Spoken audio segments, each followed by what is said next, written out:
오늘은 5-3 챕터가 5-3입니다. 할 거냐면 트리의 앙상블을 한번 볼 거예요. 트리의 앙상블. 이렇게.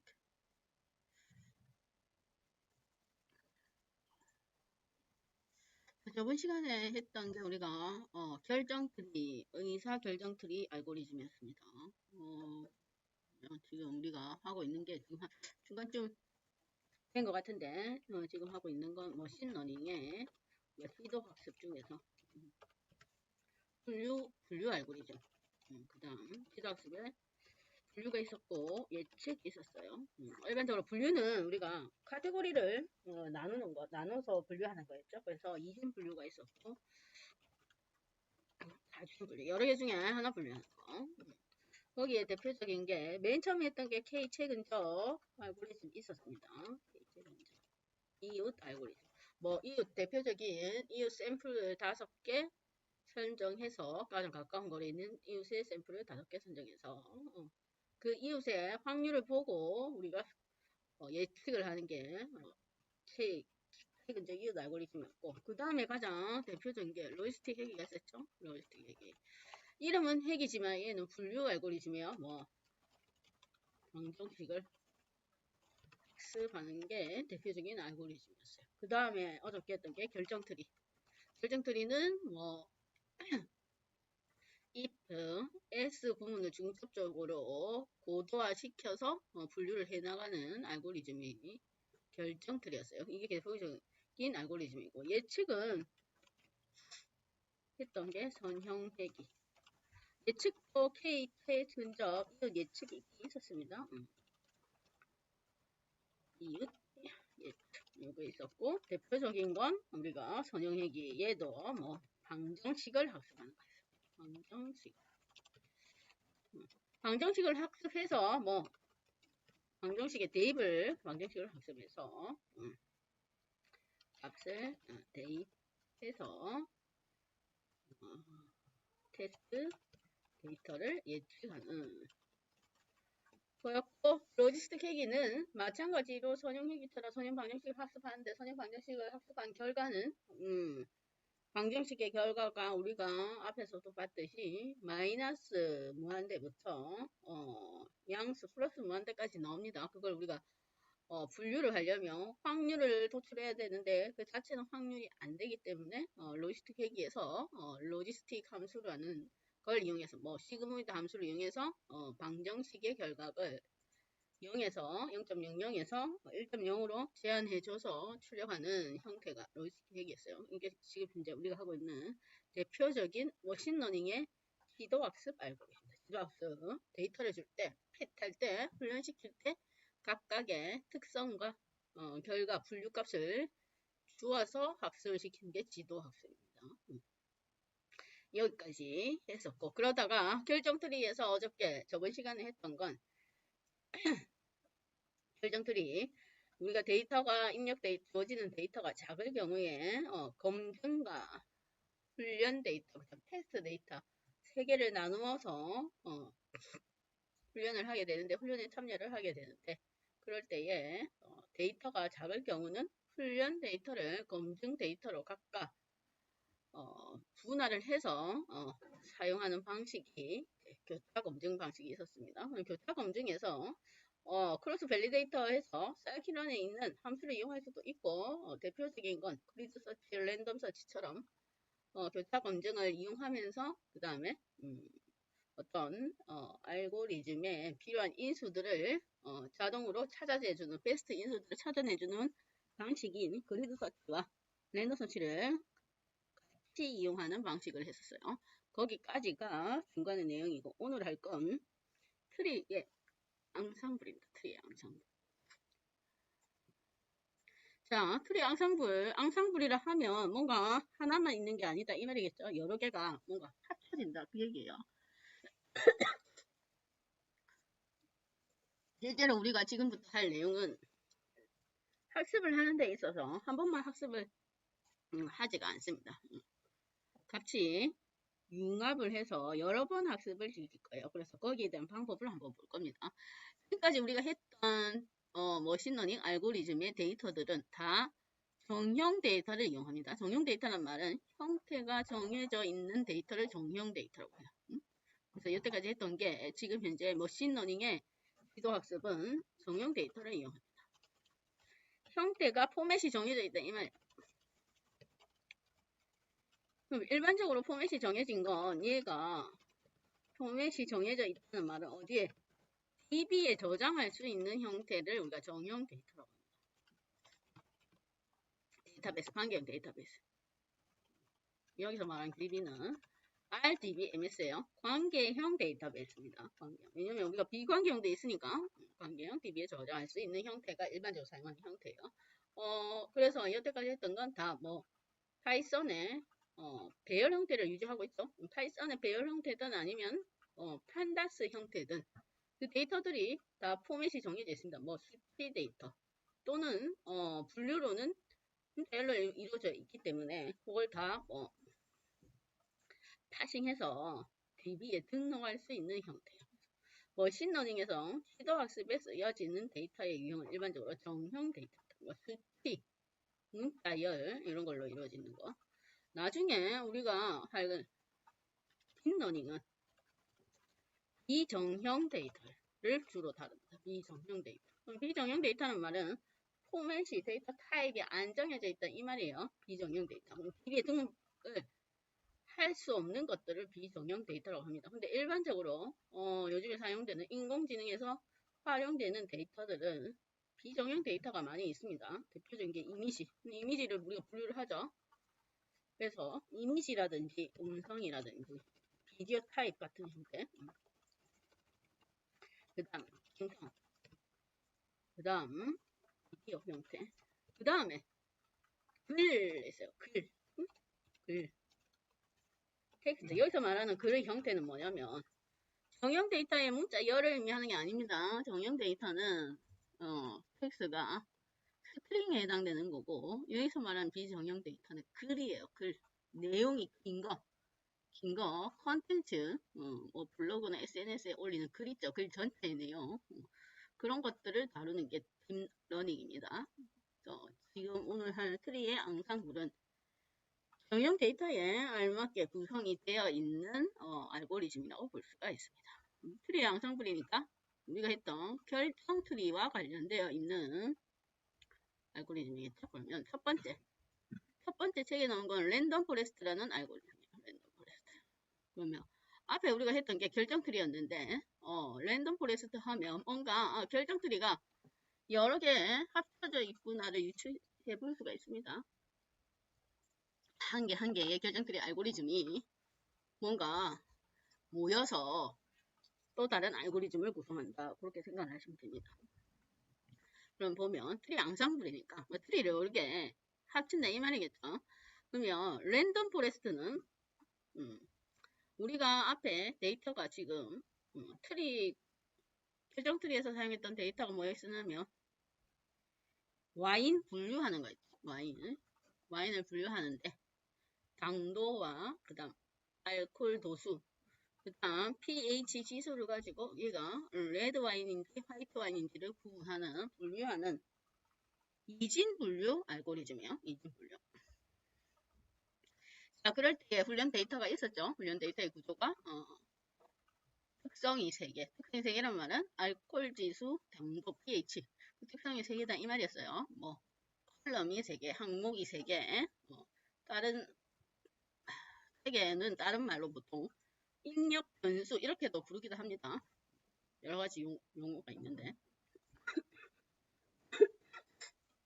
어쨌든 훈련 데이터가 있죠. 훈련 데이터가 와인 데이터가 훈련 그 데이터가 우리가 6천 몇 개를 지금 트레인 훈련 세트와 그 다음에 테스트 세트로 나누어서 5천 몇 개가 5,197개가 훈련 데이터가 그래요. 그러면 이제부터는 훈련을 한 번만은 시키지 않습니다. 여러 번 반복해서 훈련을 시켜요. 그러면 훈련 데이터가 있는데 훈련 데이터를 랜덤하게 샘플링해서 부트스트랩이라는 샘플을 생성을 합니다. 부트스트랩. 그러면 예를 들면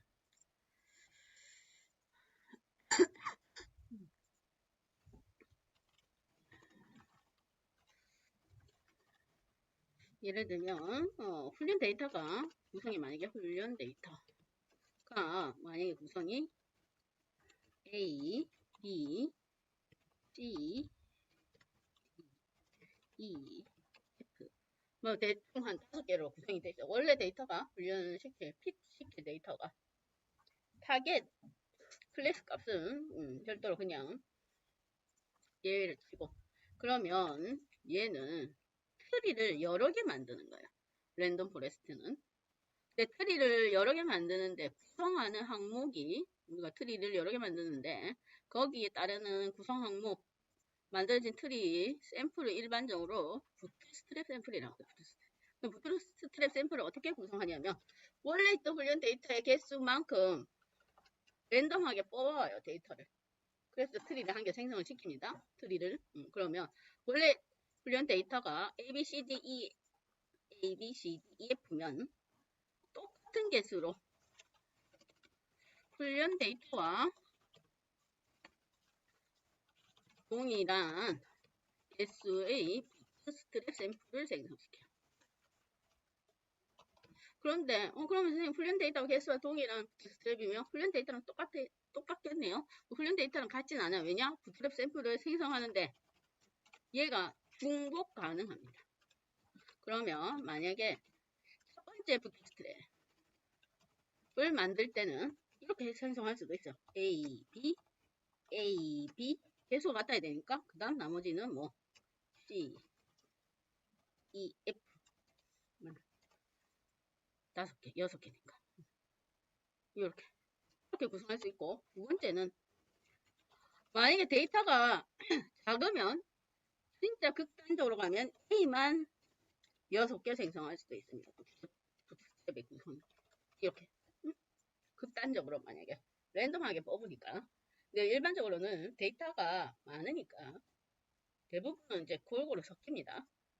자, 그래서 부트스트랩을 생성하는데 뭐 원래 있던 훈련 데이터를 가지고 와서 훈련 데이터의 개수랑 똑같이 생성하는데 중복이 가능하다 이 말이에요. 그래서 뽑았던 데이터가 다시 섭취되어 있을 수도 있습니다. 어떤 데이터는 한 번도 참여가 안 될 수 있고. 자, 그래서 그렇게 구성하는 게 랜덤 포레스트 말 그대로 랜덤하게 샘플 데이터를 생성하는데 중복 가능하다. 그게 중요한 내용이에요. 중복 가능하게 만든다. 그러면 부트스트랩 이 샘플을 일반적으로 몇 개 만드냐면 이러한 부트스트랩 샘플을 생성하는데 기본은 100개를 만듭니다. 기본 100개. 그러면 100번 한다 이 말이겠죠? 결정 트리를 100개 생성을 한다 이 말이에요. 100개. 기본 100개. 그러니까 기본 옵션은 100번 한다 이 말이에요. 100번. 아, 그런데 그러면 샘플 구성만 이렇게 하는 게 아니고 랜덤이니까 우리가 결정 트리는 앞에서 봤듯이 결정 트리는 거기 있었죠? 특성을 가지고 노드를 분할하는 게 결정 트리였어요. 다시 그려보면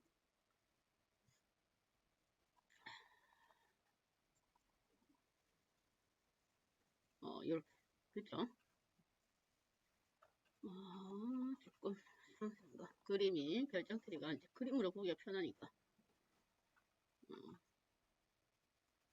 뭐였냐면 루트 노드부터 시작해서 각각의 특성을 분할해서 우리가 부모 불순도와 자식 불순도가 최대로 커질 수 있도록 계속적으로 분할하는 거. 그러니까 뭐 불순도가 최소가 되도록 분할하는 방식이 결정틀입니다. 불순도가 최소란 말은 불순도가 0이면 두 개 중에 하나로 이미 분류가 다 되어 있다 이 얘기입니다. 불순도가 진위 개수가 작으면 작을수록 어떤 한 가지 분류에 치우쳐 있다 이 말이에요. 그렇게 분할을 하는데 그럴 때에 루트 노드부터 분할할 때 사용되는 저 특성 있죠. 지금은 보면 슈거가 우리가 결정 트리를 돌려봤을 때 피처 임포턴트 했을 때 슈거가 중요도를 많이 차지했습니다. 그럼 결정 트리는 그냥 결정 트리 하나를 사용했을 때는 중요도를 차지하는 걸 우리가 슈거로 두고 분할을 해 나가는데 랜덤 포레스트는 그걸 중요도를 지금 안 따져요. 뭐 얘도 마찬가지로 특성, 노드 분할할 특성도 랜덤하게 선택한다 이 말이야. 랜덤하게 학습을 해서 찾아가는 게 아니고 그냥 무조건 랜덤하게 선택. 그럼 랜덤 포레스트처럼 필요한 샘플을 왜 사용하냐면 우리가 앞에 결정 트리를 사용했을 때 맥스 덱스 가지치기를 완전히 끝까지 다 했을 때에 트레이스 스코어는 높았습니다. 한 99 정도 됐는데 문제는 가지치기를 안 했을 때 끝까지 노드 분할을 다 완전히 완벽하게 다 진위 개수가 0이 될 때까지 분할을 시키면 당연히 훈련 데이터가 과적합되는 상태가 되었어요. 그래서 그때 했던 게 그냥 결정들이 한번 아예 가지치기 안 하고 그냥 디폴트로 완전히 학습을 시키면 훈련 스코어가 9가 나오고 테스트 스코어는 80만 얼마밖에 안 나왔어요. 그래서 할 수 있는 방법이 과대적합을 줄이기 위해서 우리가 가지치기를 실행을 했습니다. 그래서 훈련 데이터를 조금 제어하는 목적이 있었습니다. 랜덤 포레스트도 마찬가지예요. 랜덤 포레스트도 훈련 데이터에 과적합이 되는 걸 막기 위한 방법으로 랜덤 포레스트를 사용합니다. 그래서 뭐 훈련 스코어도 높이고 그 다음에 검증 또는 테스트 스코어도 높이는 방법으로 랜덤 포레스트를 쓰는 거예요. 그러니까 스탯 샘플이 만약에 훈련 데이터 그대로 사용되고 훈련의 횟수만 많아지면 과대적합이는 똑같아요. 그냥 한 번 사용하는 거랑 별 차이가 없는 거예요. 그 대신에 부트스텝을 생성시키는 데의 구성 요소가 중복이 되니까 조금 원래 훈련 데이터의 정확성이 떨어지겠죠. 훈련 데이터 그대로 쓰는 게 아니고 어떤 거는 참여를 여러 번 하는 데이터도 있을 거고 어떤 데이터는 아예 한 번도 참여를 안 하는 데이터가 있을 수 있어요. 그러니까 정확도가 샘플 자체의 훈련 데이터 자체의 정확도가 좀 떨어진다 이 말입니다. 그래서 뭐 과적합을 방지하기 위한 용도로 쓰이는 게 랜덤 포레스트다 이 말이에요. 그러면 구성되어 있는 데이터도 그렇게 만들고 그 다음에 노드를 분할할 때 사용되는 특성도 원래 결정 트리는 훈련을 해서 어떤 특성이 중요도가 더 높은지를 학습을 통해서 우리가 루트 노드부터 구성할 수 있는데 얘는 루트 노드 구성을 그렇게 안 하기 때문에 랜덤하게 특성도 뽑아오겠다 그 말입니다. 할 때마다 샘플 결정 트리 하나 생성할 때마다. 그러면 특성은 어떻게 랜덤하게 뽑아오냐면 제곱근을 이용한다 이 말이에요. 그럼 만약에 특성이 4개다 그러면 2개씩 부스트 샘플을 하나 생성할 때마다 2개의 특성을 이용하겠다 그 말입니다. 특성은 2개만. 나머지 특성 아예 이해를 안 하는 거예요. 그렇게 해서 부스트 샘플을 생성해서 결정 트리를 한번 훈련할 때마다 특성 개수만큼 랜덤하게 2개, 4개면 2개, 만약에 3개면 뭐 2개 정도 그렇게 특성을 이용하는 게 랜덤 포레스트 훈련 방법입니다. 그러니까 데이터의 구성 요소도 조금 정확도를 떨어뜨리고 특성 사용할 노드를 분할할 특성도 조금 구성 요소를 랜덤하게 사용하겠다. 그래요. 그 말이에요. 그래서 얘를 랜덤 포레스트 훈련 방법이라고 합니다. 그러면 자, 랜덤 포레스트는 그러면 여기 있는 거. 그러면 전체 훈련 데이터에 우리가 스코어가 있다. 스코어 측정은 얘가 스탯 샘플이 기본이 100개라고 했습니다. 그죠? 100개면 각각 여기서의 분류가 할 때마다 스코어가 측정이 되겠죠? 그 스코어를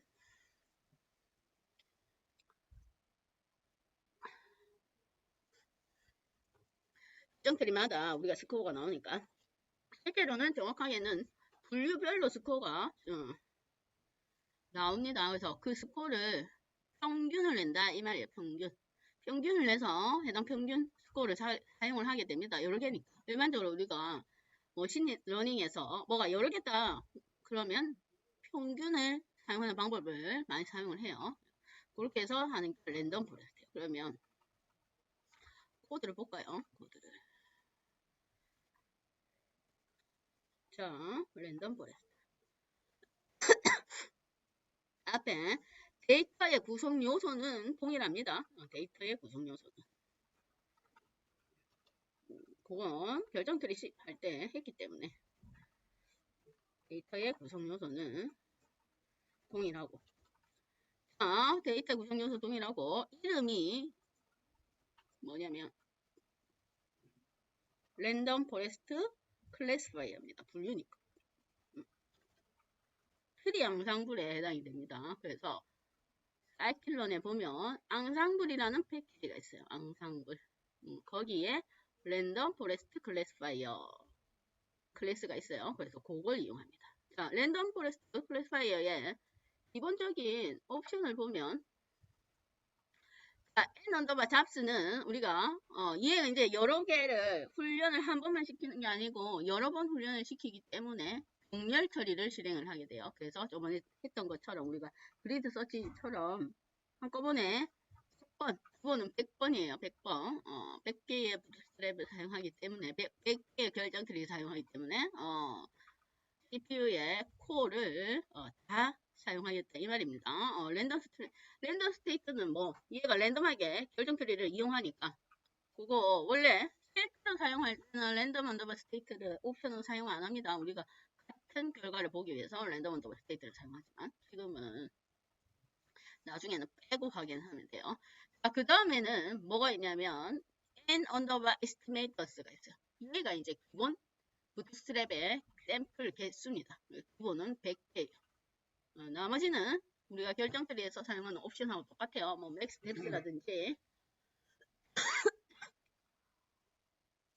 뭐 민 인클루드 그리즈라든지 뭐 샘플 개수, 최소 샘플 개수라든지 그런 건 다 동일합니다.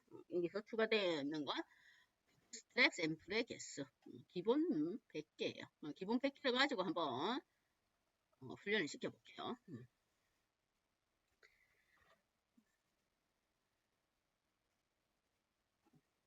자, 그 다음에 크로스 밸리데이터는 어저께 저번 시간에 했었죠. 뭐 교차 검증도 같이 진행할 거다 이 말이에요.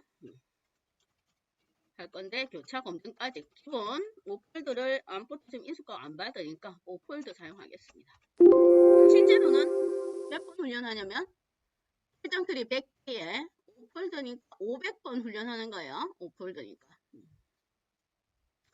자, 기본값으로 두고 랜덤 포레스트에서 RF 랜덤 포레스트 클래스파이어 객체를 생성하고 그걸 크로스 밸리데이트 할 때 객체명을 넘겨주면 되죠. 나머지는 똑같습니다. 여기서 리턴 언더바 트랜 스코어는 훈련 스코어도 같이 바뀌었다 이 말이에요. 그러니까 교차 검증해서 5폴드니까 스코어가 각각 트레인 스코어 5개 그 다음에 검증 스코어 5개가 반환이 됩니다. 그래 놓고 해서 훈련을 시킨 다음에 트레인 스코어와 그 다음 테스트 스코어를 한번 출력해 보겠습니다. 스코어가 어느 정도 나오는지.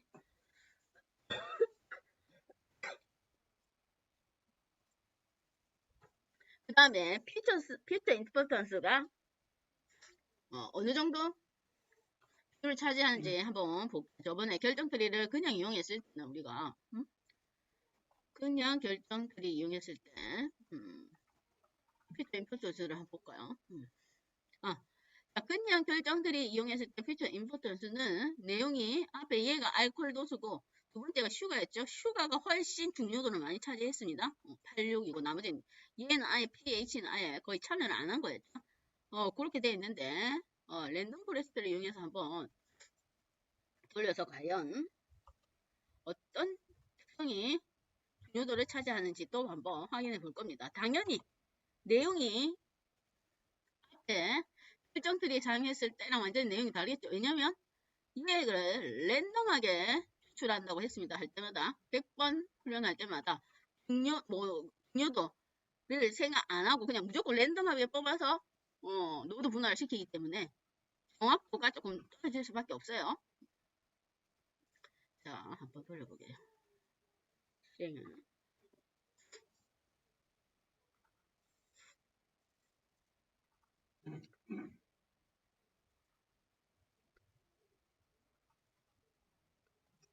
자, 실행을 시켰더니 앞에 나오는 게 0.9974 얘가 트레인 스코어고 그 다음 뒤에 나오는 게 8905가 검증 스코어입니다. 잘 보세요. 검증 스코어 얘가 자, 보면 테스트 스코어라고 되어 있지만 여기서 말하는 테스트 스코어는 테스트가 위에 나눠진 이거 있죠? 테스트 인풋 스코어 그거 아니에요. 검증 데이터다 이 말이에요. 여기서 말하는 테스트 스코어는 검증 스코어입니다. 우리가 여기 폴드 나눴죠? 그래서 너 밸리데이터로 나눴죠? 거기에 사용되었던 스코어다 이 말이에요. 검증 데이터. 검증 데이터 정확도다 이 말이에요. 테스트는 지금 테스트 데이터는 사용을 아무것도 안 했습니다. 스코어 측정할 때도 사용 안 했고 이게 그대로 있어요. 테스트는 뭐 하면 테스트로 이제 한번 예측을 해볼 거예요. 실제 새로운 데이터를 주고 분류가 정확하게 어느 정도 정확한지를 우리가 알 때 그거 이용할 때 쓰는 게 이게 테스트 인풋입니다. 요거 스코어는 검증이에요. 검증. 크로스 밸리데이터에 사용되었던 오폴드의 교차 검증에서 사용되는 검증 스코어다 이 말이에요. 이름은 테스트 스코어지만 그걸 정확하게 알아야 돼요. 자, 그랬더니 훈련 데이터는 높네요. 그 다음에 검증 스코어가 8, 9 정도 됩니다. 검증 스코어가. 자, 그러고 나서 피처 인풋을 보니까 아까 얘기했죠. 얘는 특성을 교차로 사용하는데 랜덤하게 그냥 사용을 하다 보니 당연히 앞에 우리가 결정트리 단독으로 사용할 때랑 내용이 다릅니다. 아까 결정트리 단독으로 사용했을 때는 주거가 중요도가 80%를 차지했는데 지금은 한 50%밖에 안 된다. 이 말. 나머지들이 중요도가 높아졌습니다. 그래서 그게 차이가 있다. 이 말이야. 그 대신에 뭐가 높아졌냐면 검증 스코어가 높아졌어요. 그렇죠? 검증 스코어가. 결정트리 그냥 단순 결정트리는 우리가 단순 결정트리로 사용했을 때는 8484 이거밖에 안 됐네요. 맥스 덱스를 줄이고 그리드 서치와 랜덤 서치를 이용했을 때도 한번 볼까요? 그리드 서치와 교차 검증해서 했을 때도 한번 내용을 보겠습니다. 그때의 스코어를 보면 그리드 서치 할 때 트레이는 96이네요. 96 그렇죠? 96. 그 다음에 테스트 스코어 여기서 말하는 테스트 스코어 검증이었어요. 그걸 보면 86 정도 됩니다. 86. 96, 86. 룰서치 했을 때가 그렇고 랜덤 서치 했을 때도 마찬가지로 86. 거의 비슷비슷하다 이 말이에요. 그런데 랜덤 포레스트를 이용해서 트리 양상풀을 이용해서 우리가 측정한 결과는 그리드 서치라든지 랜덤 서치를 이용했을 때보다는 높아졌습니다. 그렇죠? 이제 훈련 스코어는 더 이상 측정할 수 없습니다. 스코어 더 높일 수 없고 검증 스코어도 8, 9 정도로 높아졌다 이 말이에요. 훈련 스코어는 높아질 수밖에 없겠죠. 물론 랜덤 부트스트랩 샘플에 훈련 데이터가 물론 중복되어서 정확하지 않는 데이터가 쌓이지만 어쨌든 일반적으로 지금 현재 데이터가 횟수가 많으면 5천 몇 개를 사용하니까 5천 몇 개에서 또 다른 5천 몇 개를 랜덤하게 샘플링해서 데이터를 구성하다 보면 데이터가 많기 때문에 크게 중복되어서 나타나지가 않습니다. 그러니까 거의 원 데이터랑 비슷하다고 보면 돼요. 5천 몇 개가 한쪽으로 치우친다고 해도 너무나 데이터의 양이 많기 때문에 그게 원래에 있는 데이터랑 오차가 크게 나지가 않아요. 만약에 데이터가 구성된 데이터가 10개밖에 안 된다. 그러면 랜덤하게 뽑아내다 보면 한쪽으로 치우칠 수 있지만 지금은 데이터의 수가 많아서 실제로는 훈련 데이터에 가깝다고 보면 됩니다. 그러니까 당연히 트레인 스코어가 9 정도로 높아질 수밖에 없습니다. 그 다음에 그러면 한번 분류를 이제 테스트 데이터를 주고 테스트 데이터를 주고 실제 한번 분류를 시켜봅시다. 19% 또는 검증 데이터가 89%니까 거의 보통 검증 스코어랑 비슷하게 흘러가기 때문에 이제 검증 스코어는 사용을 했고 근데 테스트 있죠? 앞에 완전히 처음에 나눴던 트레인 테스트 스플리트에서 나눴던 테스트 데이터 이거 처음에 이제 진짜 처음으로 사용할 거예요. 완전 새로운 거. 그래서 한번 몇 개를 우리가 예측하는지 얼마만큼 분류를 잘하는가 한번 확인해 보겠습니다.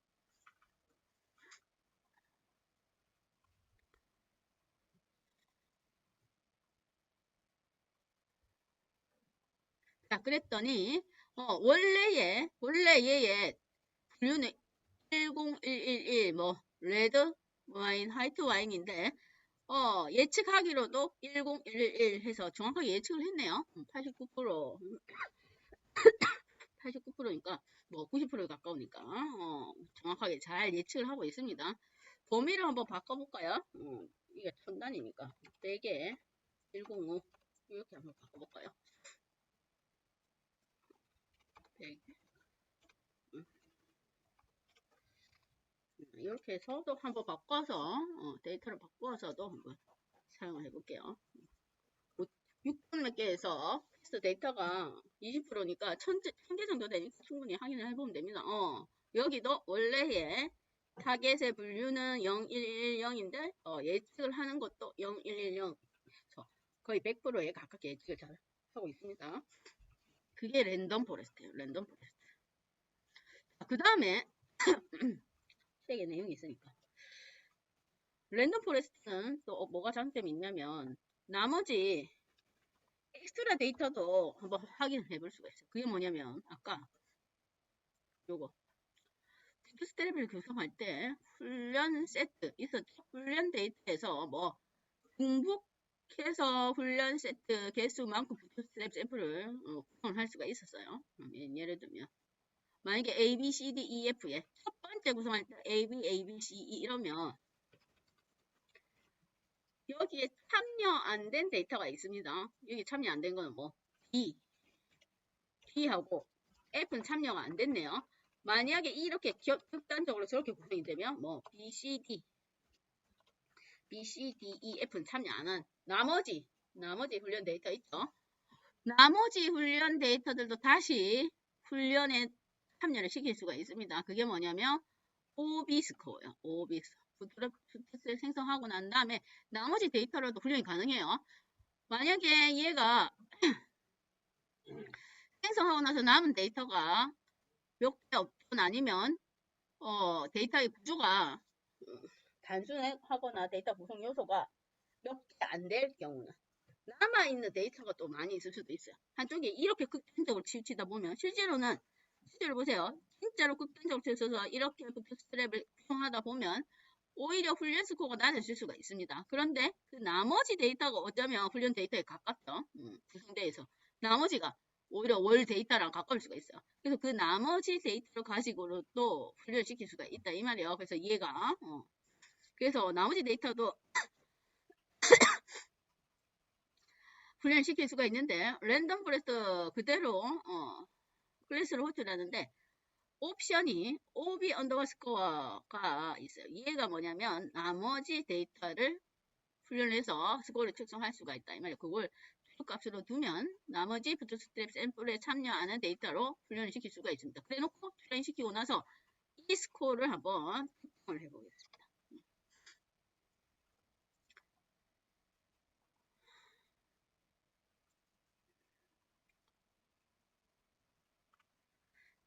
자, 나머지 데이터로 참여한 것도 보면 89% 뭐 아까 검증 데이터랑 비슷하다 그 말이에요. 훈련 데이터만큼은 안 되지만 왜냐면 훈련 데이터랑 100% 일치하는 게 아니니까. 그런데 뭐 검증 데이터만큼의 스코어는 우리가 가지고 올 수가 있다 그 얘기예요. 그래서 이것도 사장 안 시키고 훈련 데이터에다가 또 사용이 될 수가 있습니다. 그게 랜덤 포레스트예요. 그러니까 샘플을 구성하는데 부트스트랩 샘플이 중복 가능하기 때문에 구성 요소가 계속해서 중복을 할 수가 있기 때문에 얘를 사용을 할 수가 있습니다. 요거 OB를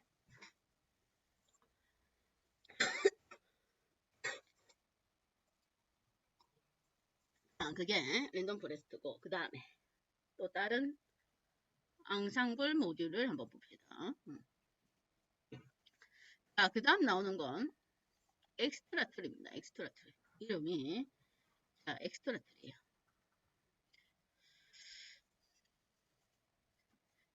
엑스트라 트리는 앞에 우리가 방금 전에 했던 랜덤 포레스트랑 다른 점이 뭐냐면 랜덤 포레스트는 부트스트랩 샘플을 사용하는데 중복 가능하다고 했죠. 근데 엑스트라 트리는 훈련 데이터를 그대로 사용합니다. 그대로. 오늘 샘플이 없다 이 말이에요. 원 데이터를 그대로. 기본 100개, 기본 100개. 이렇게 안 만들고 훈련 데이터를 그대로 결정 트리 100개로 만듭니다. 그러면 뭐냐면 트리를 100번 훈련하는 거랑 똑같죠. 그러면 훈련을 많이 시키면 많이 시킬수록 훈련 데이터에 과대적합을 이룬다고 했습니다. 그러면 랜덤 엑스트라 트리는 샘플은 훈련 데이터 그대로 사용해요. 기본적인 100개. 그런데 노드 분할할 수 있는 특성들을 이제 무작위로 또 얘는 분할시켜요. 무작위로 생성을 한다 이 얘기입니다.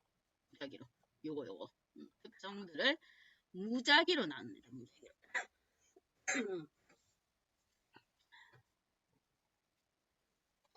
그래서 노드 분할에 필요한 특성을 무작위로 선발한다고 해서 얘가 엑스트라 트리라고 해요. 그러면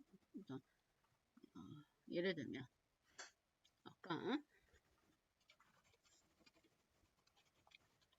트리는 훈련 데이터를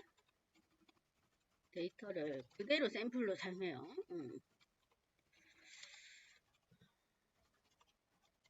얘도 기본 100개입니다.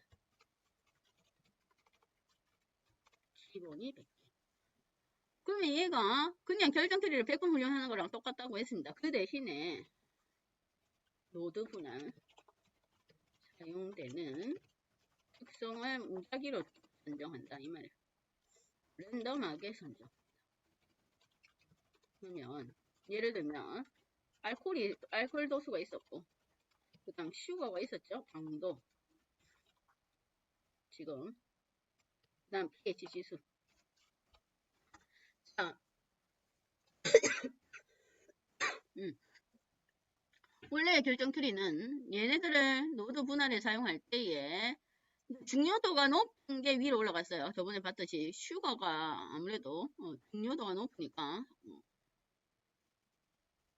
분할할 때 노드 분할할 때 슈거가 맨 위에 있었습니다. 그러면서 얘는 부모 노드와 자식 노드를 비교했을 때 부모 노드의 이 불순도 있죠? 불순도와 자식 노드의 불순도 차이가 되도록 많이 나도록 분할을 시킨다고 했습니다. 그렇죠? 많이 나야 되겠죠? 많이 차이가 급격하게 많아지다 보면 몇 번 분할 안 하고 기니 개수가 불순도가 0이 돼서 완전히 분류를 시킬 수가 있습니다. 한 2번 만에 했는데 완전히 분류가 완전히 제일 좋은 거죠.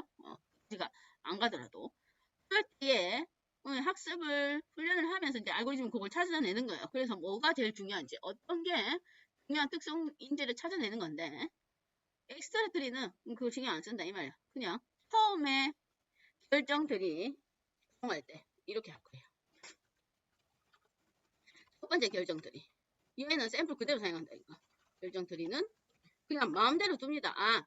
상위 루트 노드를 pH로 두고 노드를 분할해 나가는 거예요. 노드를. 그 다음에 pH로 두고 노드를 분할하고 그 다음에 결정 트리 pH를 상위 루트 노드에 두고 또 슈가를 또 루트 노드에 두고 그 다음에는 알코올을 또 루트 노드에 두고 아무튼 얘가 이 순서도 아닐 수가 있습니다. 그래 놓고 분할이 되어 있을 때 우리가 분류가 기니 개수가 제일 작은 걸 찾아간다 이 말입니다. 처음에 랜덤하게 분류를 하고 그래서 결정 트리 엑스트라 트리는 랜덤하게 그냥 노드를 분할한 뒤에 S를 선정한다 이 말입니다. S를 선정해서 어떤 특성이 가장 중요한 특성인지를 찾아내는 거예요. 그래서 처음에 분할할 때는 그냥 무조건 랜덤하게 순서 상관없이 그냥 싹 분할시키고 나서 그 다음 찾는 거예요. 첫 번째 결정 트리 만들 때 각각의 특성을 다 사용합니다. 그런데 그 특성을 사용하고 나서 나가지고 제일 최적화되어 있는 모두 분할된 구성을 선정을 해서 그걸 활용하겠다 이 말이에요. 그게 엑스트라 트리입니다.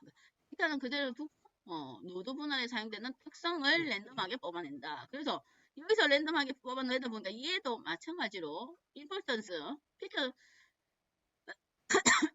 찾으면 기본적인 결정 트리를 사용했을 때보다 중요도가 고르게 배분이 되어 있을 겁니다. 왜냐? 얘 랜덤하게 그냥 무조건 나누는 거니까 그게 특징이라 볼 수가 있어요. 그러면 앞에 랜덤 포레스트랑 엑스트라 트리는 랜덤 포레스트는 시간이 많이 걸립니다. 왜냐면 부트스텝 샘플을 구성해야 되니까. 그렇죠? 중복해서 구성하다 보니까 그 시간이 걸리는 거예요. 근데 엑스트라 트리는 원래 샘플 데이터를 그냥 그대로 사용을 하니까 그럴 필요도 없고 시간이 많이 걸리지도 않고 그 다음에 노드 분할할 때 사용한 특성도 무작위로 선정해서 사용하니까 얘가 랜덤 포레스트보다 속도가 조금 빠릅니다.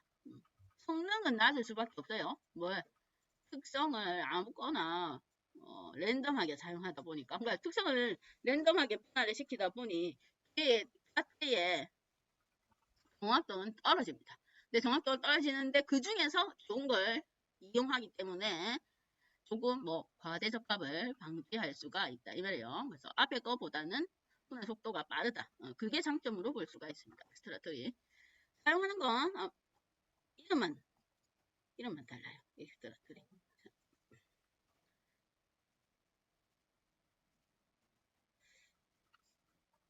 한번 수고만 그냥 보겠습니다. 이름만 다르니까. 얘도 교차 검증할 거예요. 엑스트라트리가 이름이 엑스트라트리인데 랜덤 포레스트로 되어 있네. 쏘리 안 바꿨어요.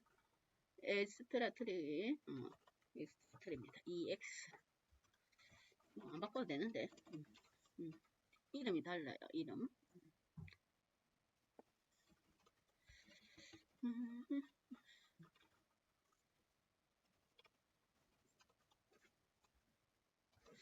이걸 바꿔 이름을 안 바꿨어. 자, 한번 돌려보겠습니다. 아까 봅시다. 랜덤 포레스트는 9989였죠. 엑스트라 트리는 조금 낮을 수가 있어요. 정확도가. 한번 실행을 시켜봅시다.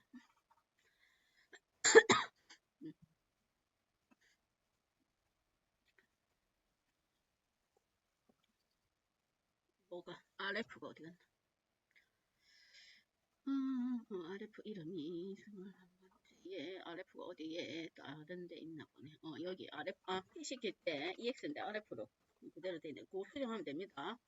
핀에서 도출할 때 객체명이 EX인데 RF로 되어 있습니다.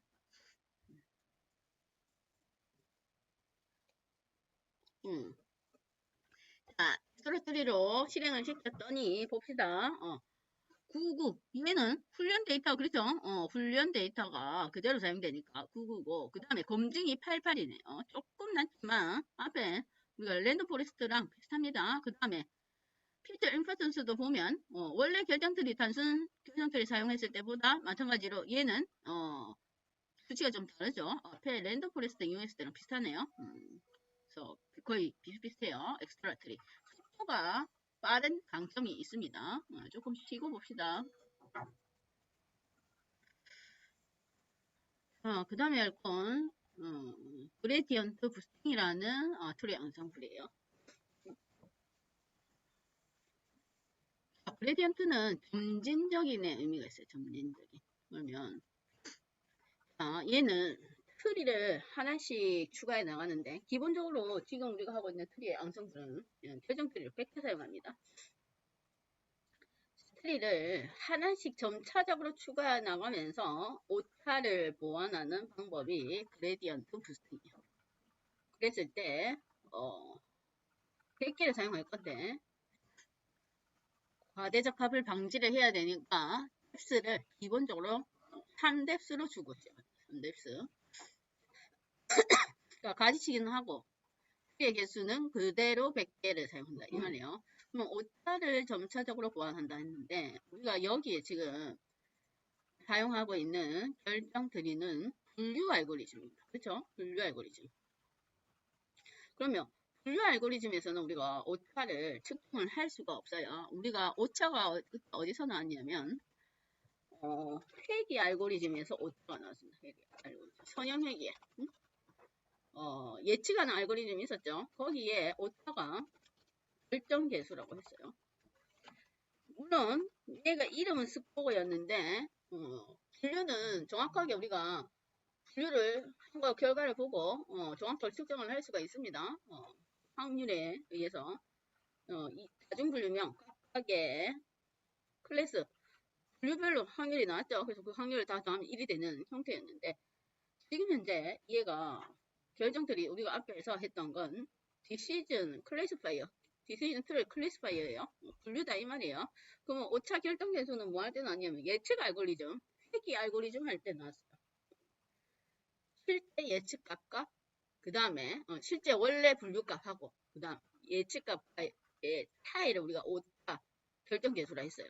그러면 우리가 지금 방금 하고 있는 건 분류 알고리즘에서는 실제로는 오차가 없습니다. 그래서 얘는 트리를 추가하는데 어떤 트리를 추가하냐면 트리도 디시전 클래시파이어도 회귀가 있습니다. 회귀 예측 알고리즘이 있다 이 말이에요. 회귀 트리를 추가하는 방식이에요. 회귀 트리. 그래서 오차 결정 계수를 보고 그거를 줄여나가는 방식으로 좀 보완해서 학습을 하는 게 그레디언트 부스팅입니다. 그레디언트 부스팅.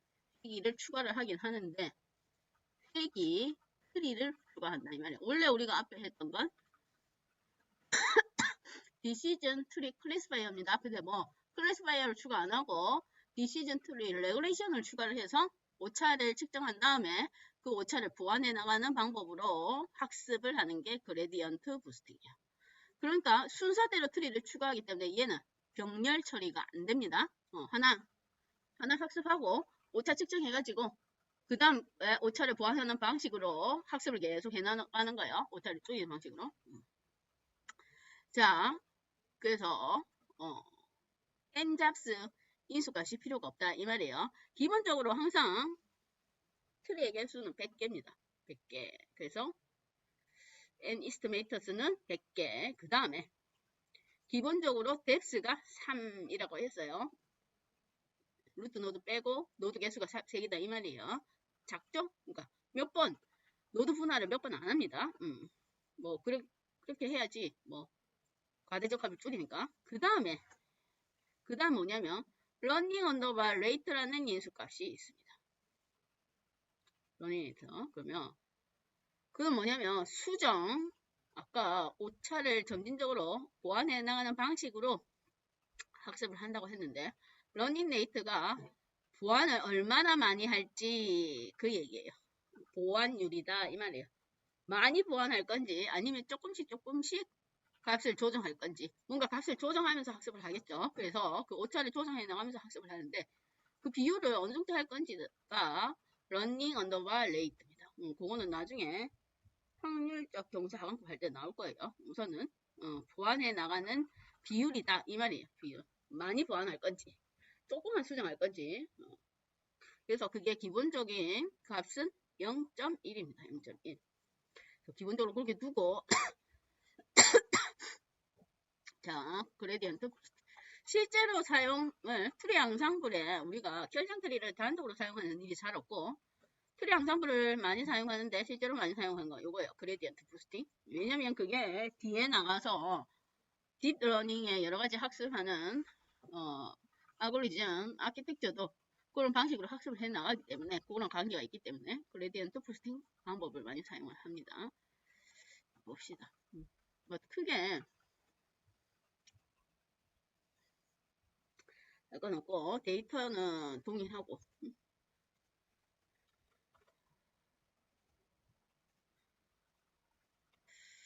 결과만 스코어만 한번 측정을 해보겠습니다. 얘는 n잡스는 없다고 했습니다. 자 100개의 트리를 생성해 나왔는데 얘는 순차적으로 생성을 해나가요. 순차적으로 트리를 투입합니다. 근데 어떤 트리냐면 회기다 이 말이에요. 회기 트리. 우리가 한 건 분류인데 클래시파이어인데 실제로 투입하는 거 레그레이션을 투입하겠다 그 얘기입니다. 뭐 나머지는 똑같으니까 스코어만 한번 볼까요? 스코어만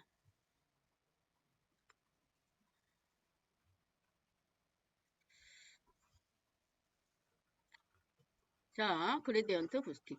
88, 그죠? 88에 87이고, 그 다음에 요거는 임포턴스, 중요도는 얘는 이제 앞에 결정들이 사용할 때는 비슷해졌습니다. 결정들이 사용했을 때랑 스코어는 조금 앞에 거보다는 앞에 했던 우리가 엑스트라 트리 랜덤 포레스트보다는 낫습니다. 그 다음에 맥스 뎁스는 3이에요. 그러면 만약에 우리가 맥스 뎁스가 3이니까 그렇게 나올 수가 있어요. 지금 조금 정확도가 낮을 수밖에 없겠죠. 노드 분할 몇 번 안 하고 끝내니까 가르치기를 했기 때문에 그래서 당연히 이거 조금 낮을 수밖에 없어요. 앞에 것보다는. 그래서 그레디언트 부스팅은 뭐 하나씩 순차적으로 추가해 나가면서 오차를 줄이는 방식이다. 그 말이에요. 그러면 앞에 교차 검증할 때 저번 시간에 뭐 했었냐면 그리드 서치 또는 랜덤 서치를 했습니다. 그래서 그거랑 방금 전에 했던 전 시간에 했던 랜덤 포레스트를 또 결합을 한번 해볼까요? 아까 랜덤 포레스트에 뭘 찾냐면 뭐냐 랜덤 포레스트도 결정트리죠. 그래서 결정트리의 기본 인수값하고 똑같다고 했습니다. 그러면 랜덤 포레스트에서 우리가 기본적인 인수값이 실제로 중요한 건 뎁스였어요. 뎁스. 자 그러면 얘는 원래는 뎁스를 끝까지 가는 건데 뎁스를 어떤 지금 랜덤 포레스트를 이용했을 때의 뎁스는 뭐가 최적화된 뎁스인지 그 다음에 기본적으로 샘플 부트스텝의 결정트리 개수는 기본 100개인데 꼭 100개 사용하라는 법은 없으니까 최선이 몇 개인가를 우리가 저번 시간에 했던 그리드 서치로 찾아보겠습니다. 그러니까 그리드 서치에 들어갈 클래스는 아무거나 다 된다고 했죠. 그러니까 방금 전에 했던 랜덤 포레스트를 그대로 그리드 서치 안에 주면 돼요. 랜덤 포레스트 객체 자체를. 그래서 기본적인 값 이건 그대로 두고 얘는 병렬 처리하니까 n값을 마이너스 1로 해서 CPU의 코어 개수를 그대로 다 돌리겠습니다. 그래 놓고 베스트 이스티메이터 해서 가장 최적화된 값을 객체를 추출해서 그걸 스코어를 측정하고 베스트 파라미터 해서 어떤 거 맥스 덱스와 이스티메이터가 어떤 게 최적한지 찾아볼게요. 물론 앞에서 우리가 했던 최소 샘플 개수 이런 거 넣어도 되지만 우선 지금은 요거 중요하니까. 그래서 한번 얘를 그리서치와 랜드 포레스트를 결합해 보겠습니다. 책에는 없지만 한번 찾아보면 좋겠죠. 한번 배운 걸 활용을 해보는 게 좋은 거니까 한번 활용을 해봅시다. 뭐 다른 거는 특별할 게 없고 예측하고 원래의 타겟 데이터랑 얘 타겟 데이터도 좀 바꿔볼까요? 아까 105에서 100, 110 중간에 있는 걸로 한번 해볼게요. 앞에 있는 거 말고 105에 110 이렇게 중간쯤에 있는 걸로 예측도 하고 파라미터도 한번 볼게요. 맥스 뎁스는 5에서 20까지로 지금 범위를 주었고 이스티메이터는 50부터 시작합니다. 기본 100개니까 기본 100개니까 그래서 50, 60 해서 100개까지 한번 5번 한번 돌려보겠습니다. 자 이렇게 해서 한번 찾아봅시다. 어떤 값이 최적화된 값인지 모르니까 책에는 그냥 기본값을 다 사용했는데 그 기본값이 최적화된 값이 아닐 수가 있어요.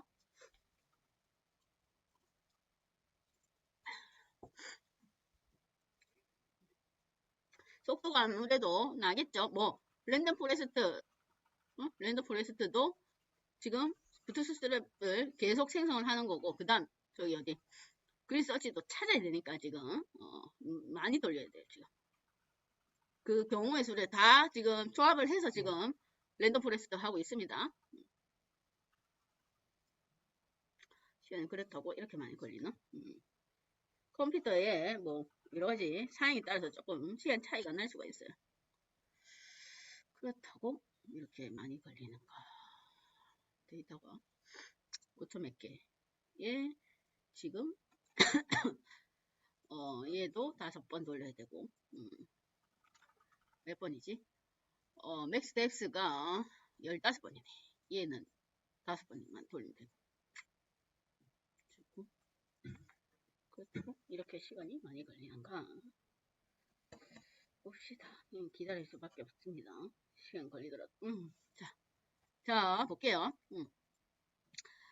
자, 최적화된 스코어 값은 9889네요. 9889. 지금 현재 파라미터가 두 개로 설정했을 때 그래요. 맥스 뎁스와 이스티메이트스 해서 샘플 개수만 지금 조정해서 그렇습니다. 뭐 다른 거 조정했을 때는 결과값이 달라질 수도 있습니다. 자, 그랬더니 뭐 첫 번째가 훌륭 스코어였고 두 번째가 검증 스코어 중에서 최고로 큰 값입니다. 검증 스코어들 중에서 검증 스코어들 뭐 요거 할 때마다 검증 스코어가 나타나죠. 얘가 지금 15번이고 5니까 15번 곱하기 5 하면 그만큼 지금 돌리는 거예요.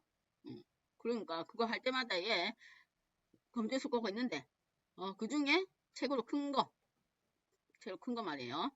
뭐 얘는 스코어가 9889니까 높은 편에 속합니다.